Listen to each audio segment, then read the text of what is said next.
have fought against white domination, and I have fought against black domination.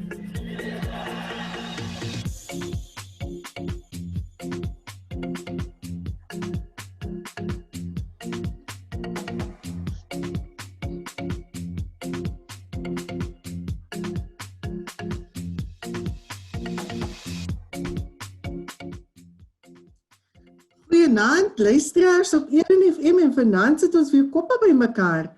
Dis ek Thea Smit en vanaand het ons vir Hans van der Veen saam met ons en Dr. Teven Naidoo op die radiostasie. Goeienaand, julle, good evening. Good evening. Thanks for having us. Welcome Teven. En goeienaand Hans. Goeienaand Thea, goeienaand Teven. Lekker om te wees, goeienaand daar ek by jou, Jason. En goeienaand, dankie dat ons die luisteraars kan gesels. Ja, luisteraars vanaand, soos julle weet, dis die program ons sit koppe by mekaar, waar ons 'n bietjie praat oor COVID-19 en die gevolge en die ervarings van mense. Ons WhatsApp nommer hier in die studio vanaand is 060 505 2693. Tonight we are speaking to a very special guest, Dr. Teven Naidoo. But before we go on, I just want to tell Ronelle Lemmer, she's normally with us. She's not feeling well tonight, and we're wishing her all the health and that she gets better very soon. Dr. Teven, welcome to our program. We've looked forward to having you on the program, I think for 2 weeks already. Maybe you can tell the listeners a little bit about yourself and your background, just so that they know who they're listening to tonight. Well, first, thank you very much, Jason, Hans, Tia, and thanks for having me. It's a nice, chilly night in Oudtshoorn, but so I'm a ComServe medical doctor. I'm working in Oudtshoorn at the moment at the Health Center South Coast, and I studied at Stellenbosch University. I'm currently doing my master's in the philosophy and ethics of mental health. So I think that'll probably play a little bit of a role later while we're discussing coronavirus. I do want to say, though, I'm not a virologist. I'm not an epidemiologist. Anything I say tonight, please let's not take it out of context. This is obviously me stepping out of my field of expertise, which is the mind. But yeah, I'm looking forward to just trying to give some information to the public and helping raise some awareness in any way possible. Thank you, Teven. So, listeners, tonight we're going to do a little bit of bilingual. I know we normally do it in Afrikaans. Ek lees ek so 'n bietjie in die kyk ek na die statistiek Teven en Hans. En ek sien dat ons streek hier in Oudtshoorn trek ons by 298 positiewe gevalle. Ons herstel of die mense wat al herstel het is 148, so that's 298 people that have been tested, that has tested themselves and tested positive. And I noticed over the last couple of days that this number, there was a time when it increased so much, the numbers, that we were really concerned. And I noticed over the last couple of days that the numbers have sort of slowed down. I was wondering, Teven, how people speak about the peak of this pandemic. What does it mean? And is there any way to predict how long a peak will last? And how will we know when a peak is over? Maybe you can shed some light on that. Well, yeah, that's a very good question. You know, it's difficult. You know, at this moment, anything anyone says is purely predictive. It's nothing firm, backed with hardcore science and consensus. I've looked at a lot of modeling. Some neuroscientists, some epidemiologists, they use a lot of Bayesian inference models and predictions. A lot of engineers as well, they try and sort of give us brief predictions, and no one can give coherent, reliable statistics, especially because human beings are such unique creatures. I mean, we're capable of amazing things. You know, you tell them social distance, they'll all go out and have a party, drink. There's no way of really predicting what we will ever do. But I think what we need to understand is there's many factors that play a role. There's something called community or herd immunity, which is something that people often don't take into consideration when they make some of these predictions, which seems to be playing a role for some reason. You can see that there's a lot of people who are particularly non-susceptible to this disease, children being one big major group of that. And parents are obviously some of the most concerned people out there. I mean, statistics show once you become a parent, whether you're a man or a woman, you're far more likely to take something that's relatively small, way more serious, just purely out of this protective release of oxytocin. Your body just really wants to look after someone. But we know that they are actually better off. It seems to be the diabetics, the hypertensives, who are high risk, but then again, they're always high risk. It doesn't matter what the illness is, they are high risk individuals. So what's going to happen is you'll see it's going to peak for a while. There's no way of predicting how, but it's going to plateau at some point. Once it reaches that plateau, you'll see like certain countries, they've stagnated for a bit, and now it's just something in the past. Some countries are not even looking at coronavirus as something important. We still seem to be reacting in a very, I would say, knee-jerk reactive type of way. Yeah, there's a lot we still have to wait and see, but it's still, as I said, very speculative. So you're talking about some countries that plateau, because I have a colleague that she's in Japan at the moment, and we speak on a weekly basis, and she has said that they have plateaued, but that they are expecting a second wave. Does that happen? Have you heard of it? Yes, definitely. There's always these brief moments where things can go in our favor, and then viruses mutate. We have to remember that's another aspect that we have to think about. There's nothing set in stone, but I would say when you're looking at this as we're in new territory. It's Elon Musk actually says it quite well. He says this is going to prepare us for the next great pandemic. Because you have to understand that when viruses come about, we're lucky that this has a 98% or so survival rate. This could have been a lot worse. And humans are reaching a point where we're overpopulating a planet that's under-resourced. We have to start looking at ways to become a little more conservative with the way we approach our terraforming of this planet. It's definitely not something that's going to last for a long time if we continue at the rate we're going. Yeah. You said a few valuable things just in that one sentence. But I want to bring it closer to home. I want to bring your observation closer to where you work. What have you noticed? Because this is in the Oudtshoorn area, and I'm sure you speak to your colleagues in Georgia as well and in the surrounding areas. What have you noticed about the pandemic here in Oudtshoorn and in the Garden Route? Well, I've tested quite a few patients now that have come back positive. I actually have the flu right now, so I'm taking some medication as we speak. I tested myself on Friday, I was negative. I would say that the people are slowly, there's two groups. There's a group of people who are very paranoid, inducing a lot of anxiety. Anxiety attacks are becoming a lot more prevalent. We're having a lot of people coming in with panic attacks. Hans will also know that this is something that's becoming quite an issue. Mental health is at risk. And then there's a group who just don't care much. You know, they see it as something non-threatening. And we live in a very unique country specifically. So just forget about humans as a whole. South Africa, we're predisposed to so many illnesses, vast majorities of killers.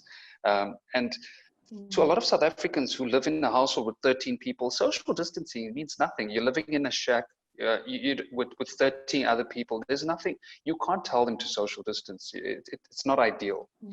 Trying to control a group of people who already are struggling, and we need to help them in different ways. So I would say in Oudtshoorn, that is the case. There's the two groups.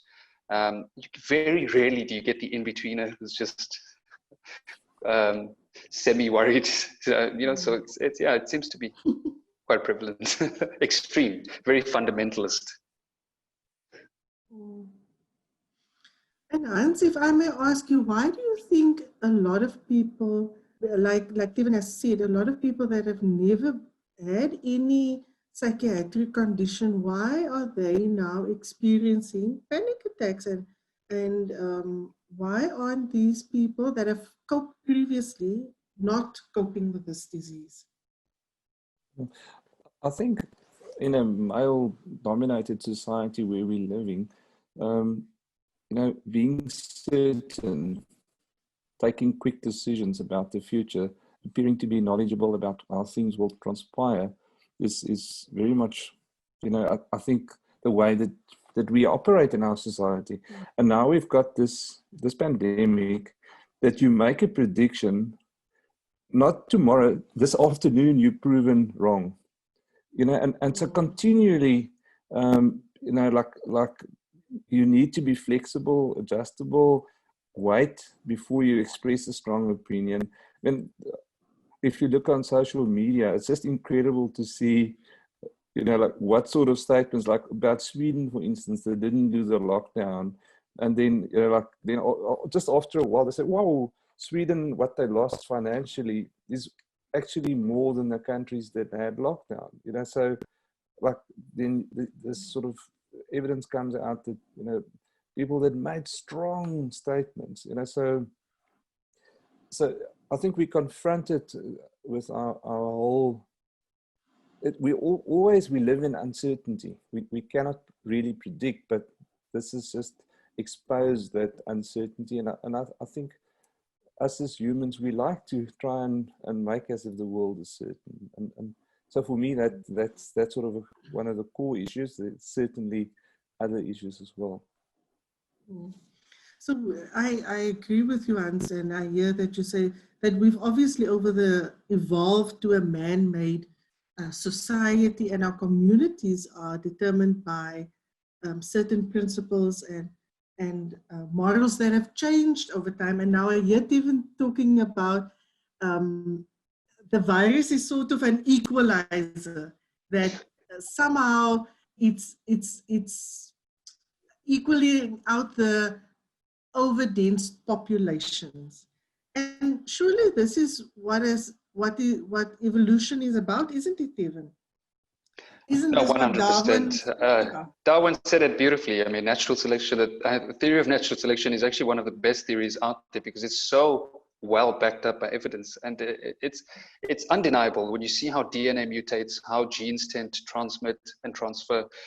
Viruses are more than likely to occur, especially in countries like China or India. I mean, any high population that's dense, poor circumstances, it's just a breeding ground for bugs. I mean, they even say that nothing spreads disease more like trade. Human beings are trade enthusiasts. We interact. A human from South Africa and a human from India are more than likely to interact, whereas an animal, no other animal can do that.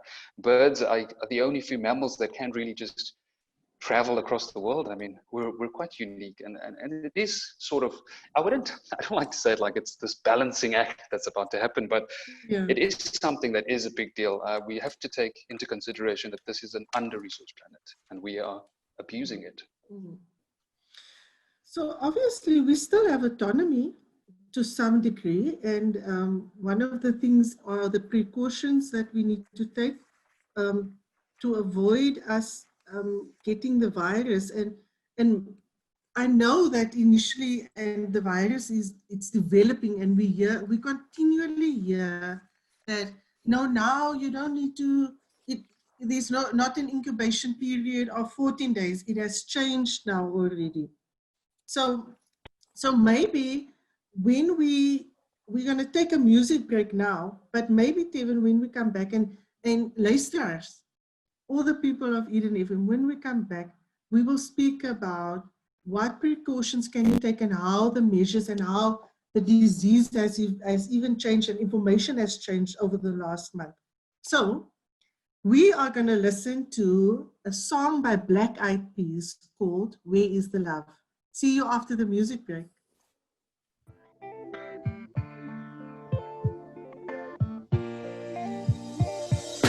Your favorite community radio, Eden FM, live in the heart of the Garden Route. What's wrong with the world, mama? People living like they ain't got no mamas. I think the whole world's addicted to the drama. attracted to things that'll bring the trauma. Overseas, yeah, we trying to stop terrorism, but we still got terrorists here living in the USA, the big CIA.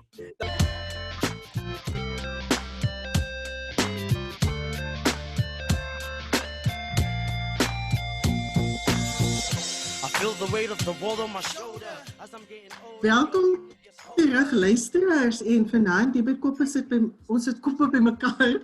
Het ons vir Dr. Teven Naidoo hier van Oudtshoorn, hy werk in Oudtshoorn en hy het nou al baie interessante goeders gesê. So ek hoop julle luister en ek wens julle kan saam met ons gesels. As julle enige vraag het, if you have any question tonight and you want to ask Dr. Teven Naidoo on his expertise, our number is 060-505-2693. We would really like to hear from you, our audience. Just send us a message and say you're enjoying it, or ask a question, anything. The lines are open. Teven, Dr. Teven Naidoo, before we went to the song, we were talking about precautions. We were talking about new regulations, how we are getting more information about the disease COVID-19. So maybe you can just talk to us firstly about how the symptoms maybe have changed over what the new discoveries are regarding symptoms. How do people know that they have COVID-19? When should they be worried? Yeah, firstly, I hope the Eden FM listeners are enjoying my music, the songs I've chosen for them. Where is the love? You know, it's very important, especially during this time. So symptomatology it's still roughly quite similar. I mean, the majority of patients coming in with fevers, dry throats, itchy throats, shortness of breath, your general respiratory type symptoms. A lot of them losing sensations in their taste. It seems to be a common one, actually, complaining I'm losing taste sensation. And I must say, most of the patients I've tested have done quite well. I mean, whether it's a nasal swab, whether it's a throat swab, they take it like champs. I think Oudtshoorn people are just strong, you know. I'll give you guys all credit. We are just that way. We are champs in Oudtshoorn. Yeah, I mean, guys are doing very well. And you can see it's also plateauing a little bit. There is that herd immunity aspect, as we mentioned earlier, playing a role at some point, and people are abiding by certain rules. But as we also discussed, it's a bit tough. People don't know how to isolate. People don't know how to really quarantine themselves. People are misinterpreting what isolation is and what quarantine is. And I think a lot of people, I often put people on quarantine, and then I see them at Spar, or as I'm going shopping, I still see them out. So there's a lot of people are just not listening sometimes. But I think. Sorry to interrupt you. You know, maybe you should talk about isolation a little bit. And the question that I definitely want to ask is, you know, isolation in a 4-bedroom house and you are only 2 people look different from isolation in a 2-bedroom house and you are 10 people in the house. How do you do that? That's exactly the issue, and I've said this. I always say it's countries like South Africa, when they put a country on lockdown, they need to have certain protocols and certain things in place. I mean, you can't just ban cigarettes without having good rehabilitation services available to the public. Yes. You can't just ban alcohol without. There's certain things that you can't just do. It's very totalitarian. Even locking down a country, it's authoritative. Someone's telling you what to do and making it a law. It's at what point do you look back and you think, do I have really free will in this? And do I have a say? Where's my autonomy? You can't isolate if there's 10 people in a house. It's just physically impossible. You cannot do it. It's not even a matter of how can they do it. They just can't. That's the bottom line. So in theory, yes, it's great to say you're going to lock down a country, but when you think about the practical nature of the country you're living in, we have a country ridden. Our country is built on the backs of slavery, underprivileged, undereducated people, just unfortunate. And it's just harsh. You can't lock down a country like South Africa. I don't think it was a good decision because purely out of the fact that it's not a country that can sustain itself in a lockdown. So there is no way to answer the question. To lock down a family with 10 people, you can't isolate them. What does isolation mean? Sorry, Hans. I think, if I'm talking about the practical issues, there's 2 points that I want to make. It's a bit like, let's say, if you're fortunate to be able to work and you travel to work in a taxi, it's just like, it's not practical. It's just not doable. I think if we can move towards people taking personal responsibility to what they're able to, like, I'm privileged. We live in a house, only 2 people. So if one of my wife or I get ill, we can self-isolate. But if you're 10 people in a 2-bedroom house, it's just not practical. Then I think the next decision then is, am I going to go to a quarantine area? I think, and that's where I would like to hear what's your view there. Yeah, you see, so that's, as I said, we're so rid with, we have so many illnesses in South Africa. People already have TB, XDR, MDR. Coronavirus is not going to threaten a man on the street who doesn't really have the same level of fear as someone who is privileged, gets to sit in their house, watch the news every day, and then decide to get excited. I call them armchair experts. They love to just make comments on social media. They love to give their input. Whereas the average worker in South Africa doesn't have time to do that. There's no time to sit on Twitter. He's busy earning his living. I mostly work in government. I don't work in private. So I mostly see the harsh realities. I grew up in and I would say a relatively lower to middle class socioeconomic group. So I understand what they're going through. My latter years have been me as a doctor. And I see it from a different perspective now, but I never forget my upbringing, where I came from. I mean, you never forget the man on the street. They're all out there struggling. It's difficult. The people who make rules nowadays are quite privileged themselves. They may have come from a lot of fighting to get there. Back in apartheid, it was a tough time, but today they're sitting in privileged spots. They're just making decisions purely subjectively. It's not as objective as they think it is. So yeah, it's difficult. It's such a touchy topic, and it's politics. It always comes down to politics. I want to ask you that, what you're talking about, the hardship of the average South African, but I wonder whether there's not some in terms of coping with this disease. I mean, if you look at, we've passed the UK in terms of the number of positive cases, I think end of last week, but they have 10 times the number of deaths that we have. So we've got more positive, they've had over 40,000 deaths, and we got sitting at 5,000, I think. How do you explain that? Why? Yeah, that is quite a tough one.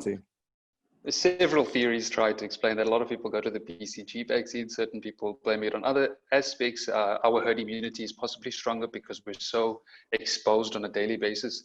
I mean, give it some thought. When you think about a man on the street now, probably he's got like 5 wounds, bleeding, just looks like he's about to die.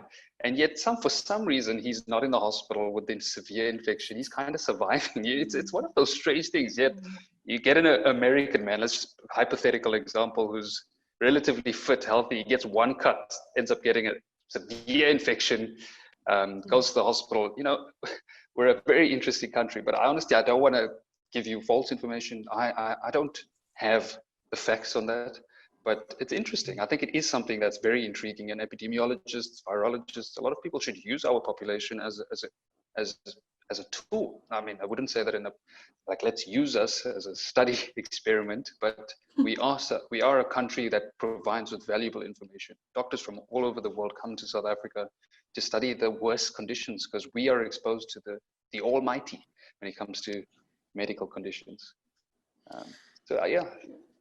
Even speak to us a little bit about herd immunity. What is herd immunity and how does it work? Because it's something that we hear. We can survive this virus if there's a vaccine, and maybe we can speak about vaccine later, and with herd immunity. But what does it mean, and what does it mean to the man on the street? So I think, if we're talking about herd immunity, we must talk about vaccines as well. They go hand in hand. And this is another thing where privilege comes into the picture. More often than not, you've got the privileged person. Let's put them as a privileged person who will look at all the media hype, all the things around surrounding vaccines, find the articles they want that go against it. They'll find one article on autism that makes it seem like vaccines cause autism. That article's been revoked, but because headlines put that into newspapers all over the place, it ends up making its way onto Google's algorithms to get to the top of the list. So that privileged person now chooses not to vaccinate their children. Now, what are the implications? The implications of that child is probably far more privileged in terms of healthcare, in terms of the services he's going to receive in the future. Now, if he does get the virus, he transmits it to all the underprivileged people who did try their best to get a herd immunity by vaccinating, doing all the correct procedures. But now, because of this discrepancy, you're causing a break in the herd immunity. The privileged person's technically causing the underprivileged person to get the virus, and they don't have the same access to medical equipment, etc. So what a vaccination does, it gives you parts of the genetic material of the virus, so your body can start building up antibodies. For the layperson on the street, all a vaccination does is it's not giving you the virus as people tend to really think. It's more giving you some of the genetic material so that you can start recruiting soldiers to fight the battle for you. So if it's not to say you're not going to get the virus in the future, you will probably get it, but when you do, you have more soldiers to fight the battle. And the more people who have more soldiers, the better our herd becomes. And we can all fight this together. It's a beautiful concept when you think about it. Let's build this herd together. Yeah, so that's in a nutshell what a vaccination and what herd immunity does. When I hear the word hoor herd, jy sê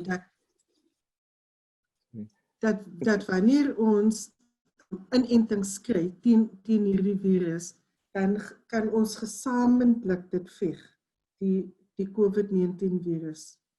Did I hear you correctly?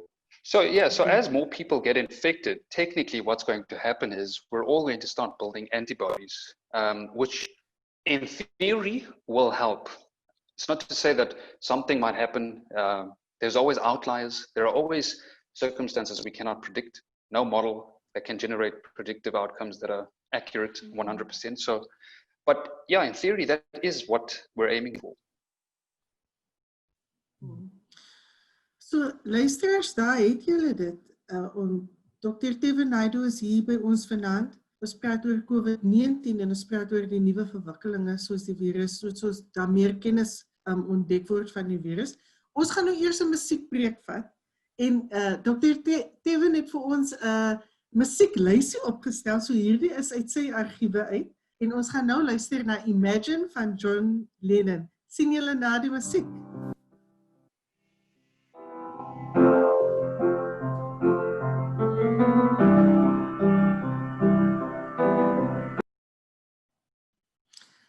Welkom terug luisteraars, hier by ons sit koppe by mekaar. Ek het nou vanaand al so baie goeders geleer. Ons het natuurlik Dr. Teven Naidoo hier in die ateljee vanaand en ons praat oor COVID-19. En ons laaste gesprek het ons gepraat van inentings. And Dr. Naidoo, we spoke about herd immunity. And listeners, we also have Hans van der Veen in the studio. He's here with us. We're always here together. Hans, but I want to ask you, Dr. Teven Naidoo was speaking about herd immunity. What are the positives of being part of a herd or being part of society? Why? And with that, I want to ask you a question about, maybe start there and speak to the listeners about the effect of isolation.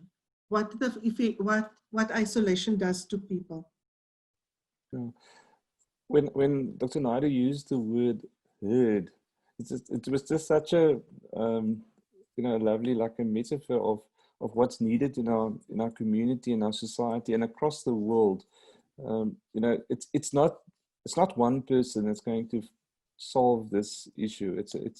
It's connecting to each other, and like all these antibodies that's developed across humans, and all these borders, whether it's countries or religion or sex or political borders, it's actually irrelevant in terms of this COVID. And I really hope that it'll help us step outside, you know, those sort of strict rules or distinctions that we use to describe ourselves and others.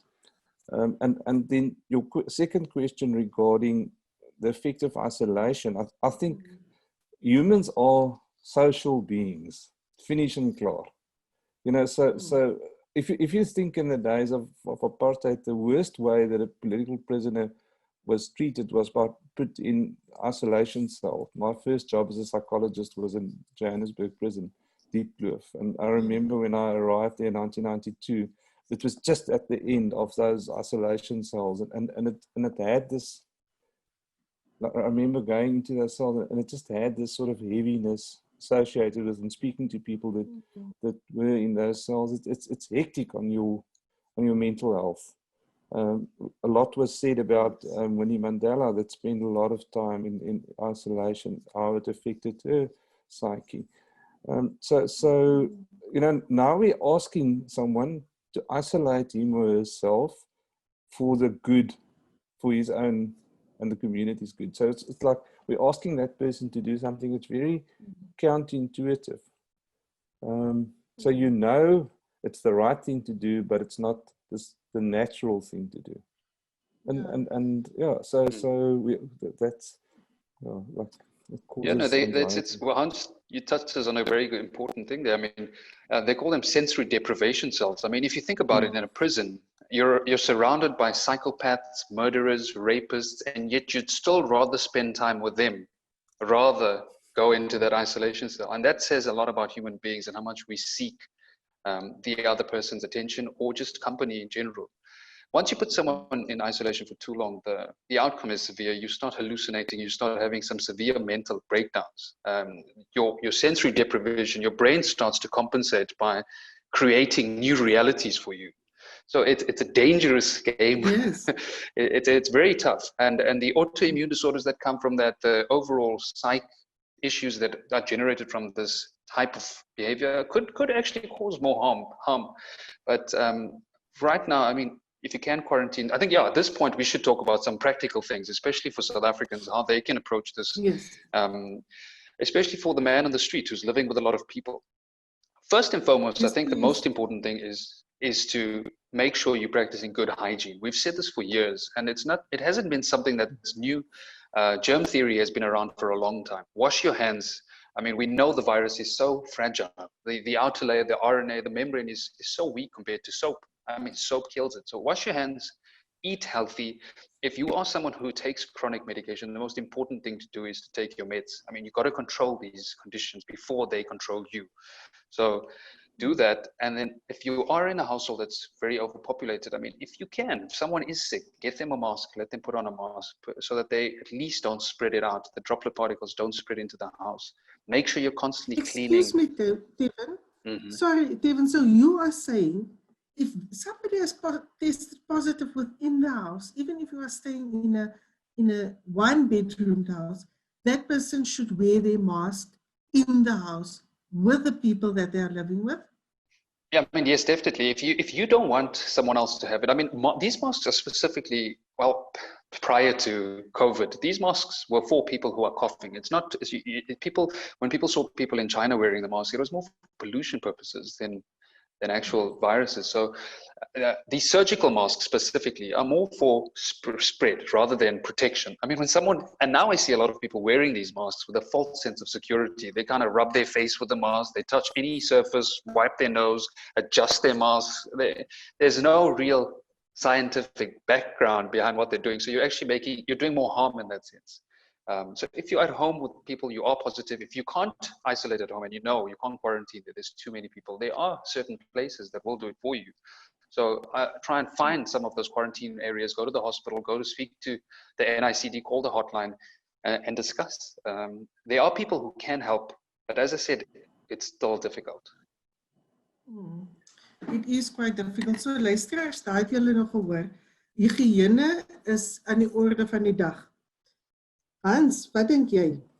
Yeah, I was, Devin knows that the colleague that we had at work, Ruby, that she had like a bucket of water with soap. So, so let's say if you don't have running water there where you live, have a emmer water, like a bucket there with soap, and wash your hands in that water. You don't have to have running water to kill the germ. Am I right if I say Yeah, that? I mean, it's kind of like when you think about when you're cooking, so if you're washing your pan and you've got a fat droplet on the pan and you just pour some water on it, you see how it kind of breaks down the fat molecule. That's exactly what the outer membrane of the virus is. It's basically a lipid layer, which is fat. The moment you put soap onto it, it just disintegrates. So it's beautiful. If you see that on a YouTube video or something, if anyone can, just go watch it and see how easily it breaks just with soap. So soap is if you've got a bucket of water, use the soap. Try and dry your hands out. Don't go and wipe it on a towel that everybody else is using. Just let it kind of just simmer out there. Don't wipe your hands on something that's going to be more infective than your actual wash, pre-wash, sorry. Yeah, just those practical things that if you have access to hand sanitizer somewhere, try and get them if you can. But soap's better. I would suggest use the soap. Hand sanitizers are causing a whole new thing. Contact dermatitis. People are having dry fingers, skin peeling. Masks are doing the same. People are getting a little affected by those. So yeah, we're living in an interesting time, as we said. It's very difficult. Anything someone says today might be disproven tomorrow, or it's very difficult. How long should people self-isolate? If I am tested positive today, how long should I self-isolate? So generally, first, if you get infected, it takes about 3 days to start showing positivity in the test, in the PCR. And once you do, the guidelines is about 8 to 10 days. So about 10 days is fine. It was 14, it slowly dropped. It seems like it might drop to 8. That's where the scientific evidence is sort of going. So about 10 days we make it for now. And I want to also know if I have symptoms, because I think that's what people are also worried about. Who infects who? Do I have to have symptoms to infect somebody else? Can I be asymptomatic and test positive and then infect another person? How do people infect one another? So look, if you're asymptomatic, which means you don't have symptoms, you can still infect someone else. If you do, you can spread it via your hands, touching other people. You can, if the virus is on your hands, because from wiping your nose, coughing on your hand, or anything like that. But if you are symptomatic, if you think about it, it would make more sense. You will spread it more because you'll cough out more. There'll be more particles flying around. You're more likely to then spread it. So someone who is coughing, who is sneezing a lot, who does have those symptoms that predispose you to send out particles from your mouth, is more likely to infect someone than someone who's not. But don't make the assumption of thinking someone who's not symptomatic can't give you the virus, because that's also incorrect. But as I said, we must still always take it as a whole, and remember that in South Africa, we have things like XDR-TB, MDR-TB. We have under-resourced hospitals and things. So mask sales and stuff, the way people are, I would say, panic buying and doing certain things, it does have a sort of a ripple effect that we must remember is always going to be there. And I mean that currently the statistics are still quite unclear, but around 95+% of the survival rate's not a bad pandemic. I'm not undermining it. I've had colleagues pass away.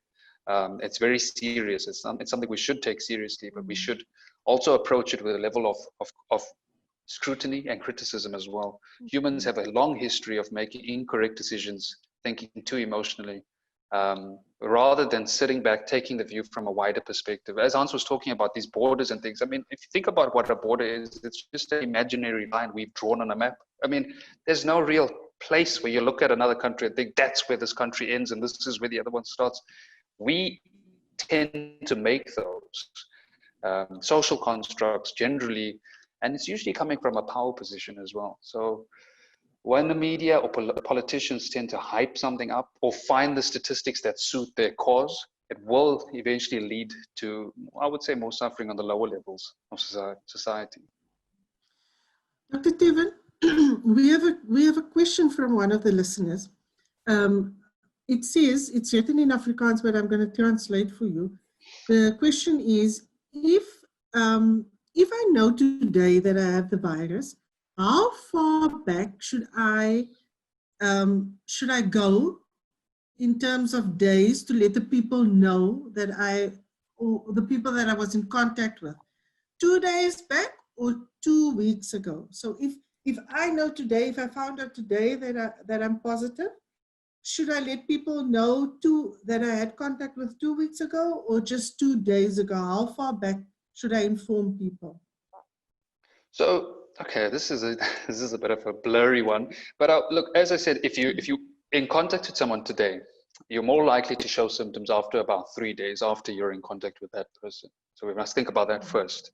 After that, you may spread it to someone else, so it may take another 3 days. So going back 2 days isn't enough.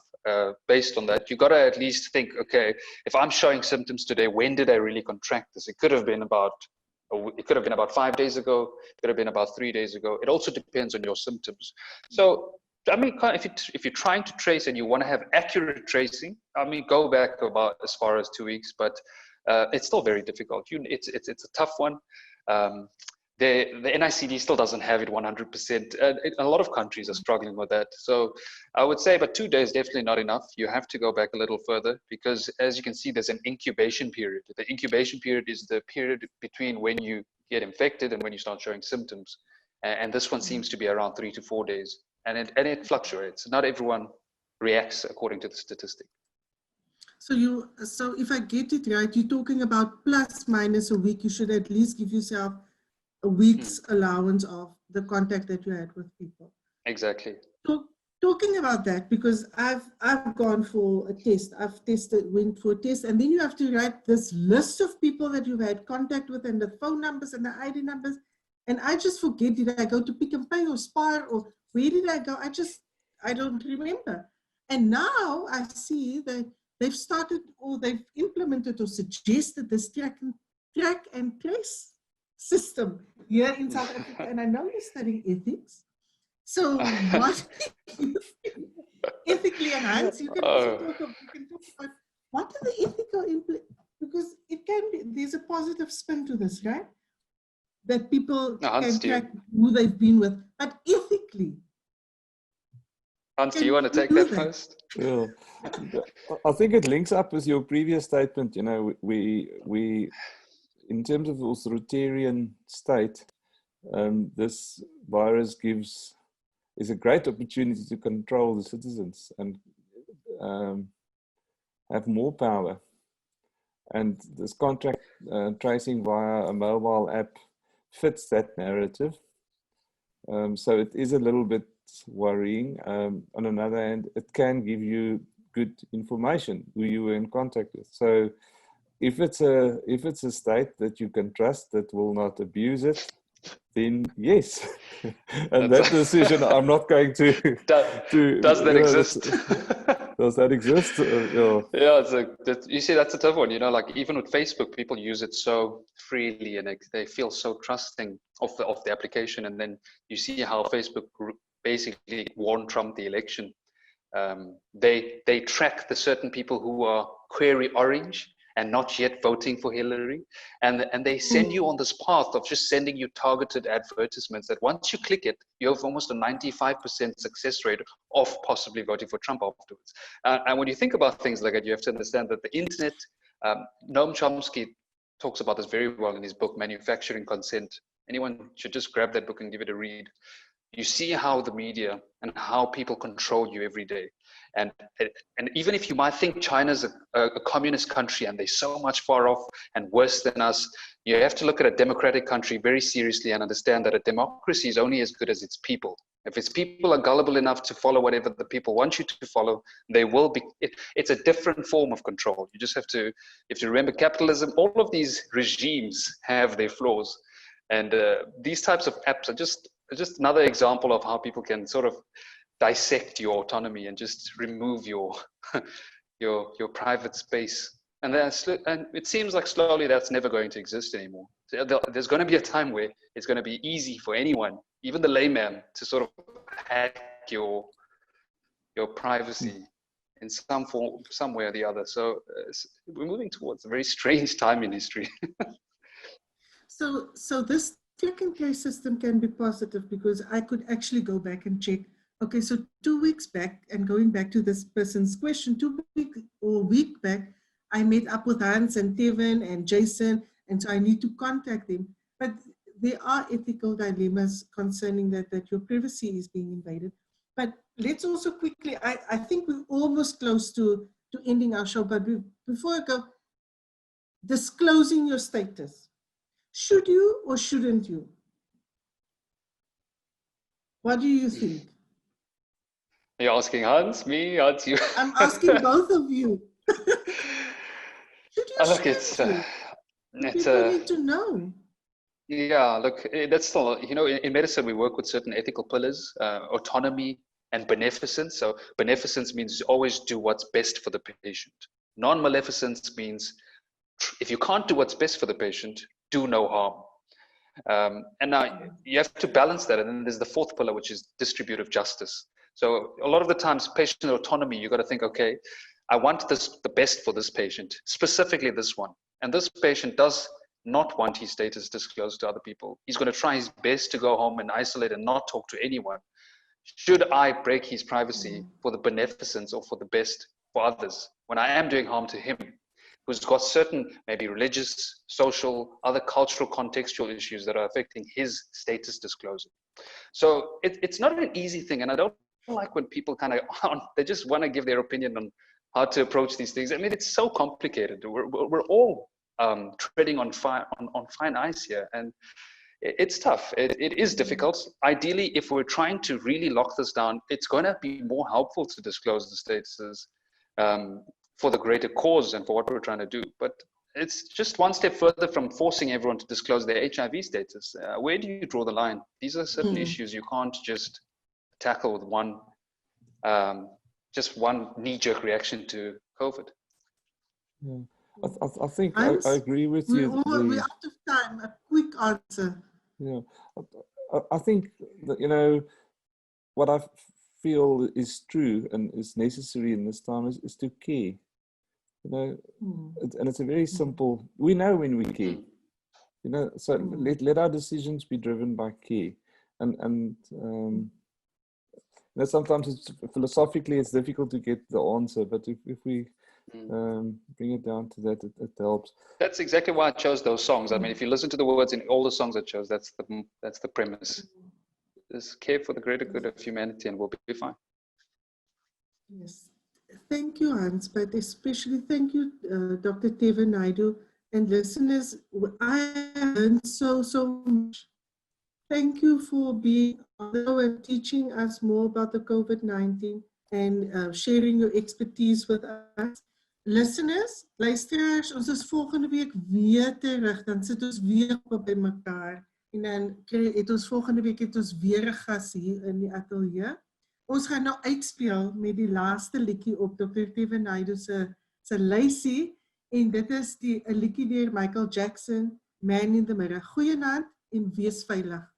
Tot ziens. Bye. Bye. Bye. It's gonna feel real good. Gonna make a difference. Gonna make it right. Thank you, Jason.